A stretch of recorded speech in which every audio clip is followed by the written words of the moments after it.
Yesterday, a summit on the financing of African economies took place in Paris at the initiative of Emmanuel Macron, who pretends to offer a new deal to the continent. Once again, Macron confirms his reputation of being a notorious plagiarist. After stealing the name ECO from the ECOWAS, he is now stealing the concept of Roosevelt.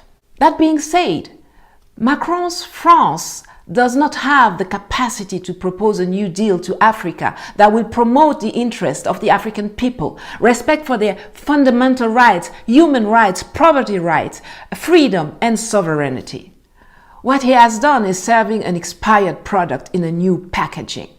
He calls New Deal what they called Heavily Indebted Poor Countries Initiative not long ago, which were called structural adjustment programs before, which was preceded by the development assistance programs.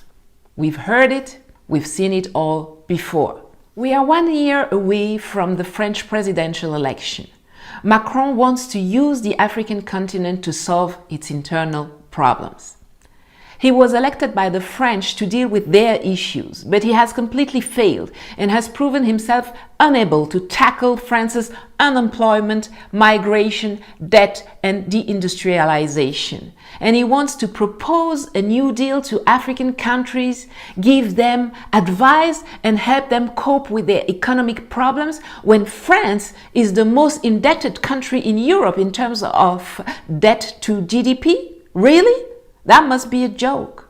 Macron has absolutely no legitimacy whatsoever in discussing our debt, our future, our economic, political or diplomatic choices.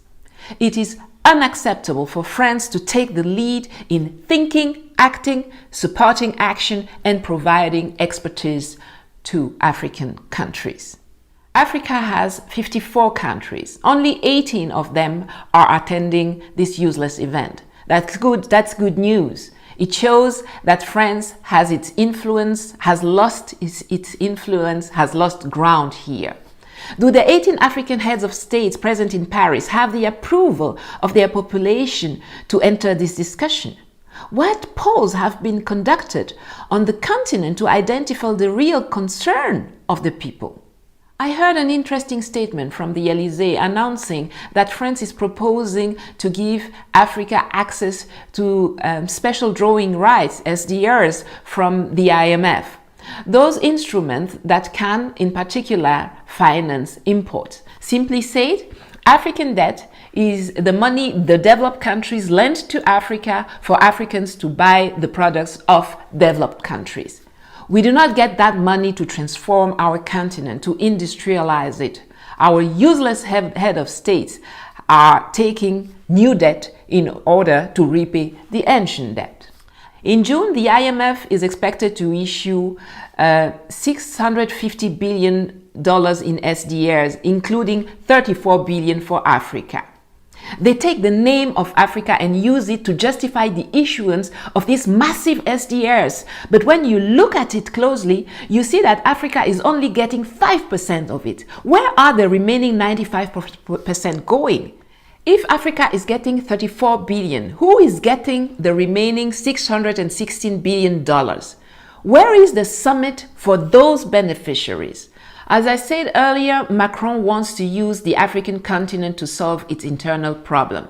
And the professional beggars we call heads of state are celebrating the $34 billion debt package as a victory, knowing very well that every year $88 billion leave the continent as illicit capital flows, and they actively contribute to maintain this state of things. But Macron and his African accomplices can't fool us. France is involved in too many fields in Africa without success. Macron just jeopardized the eco-currency project of the ECOWAS. He is afraid of the belly of African women, of migration. He is afraid of Chinese penetration in Africa. The Swiss, the Norwegian, the German, the British, the Swedish do not seem to be whining about what China is doing in Africa. But France is lamenting the threat of losing monopolies they thought would be granted forever based on colonization. How many countries in Africa has France been able to democratize since Mitterrand's speech in La Baule in 1990? 30 years later, Mitterrand is dead, Chirac is dead, Sarkozy is gone, Hollande is off on a scooter, Macron is finishing his term, and what is the state of democracy in Africa? Where are they with the fight against terrorism? With all their military bases on the continent, with all the military operations they impose on us, has terrorism receded in Africa? Of course not. It is even the opposite that we see. Wherever French soldiers pass, peace dies and jihadists keep moving forward, which is normal since it is Paris that finances and trains them. The only deal Emmanuel Macron can offer us is to get out of our currency and stop to interfere in African politics and the daily life of Africans. He and his country must leave us alone once and for all. That's the only proposal that will resonate well with the people of Africa. Thank you.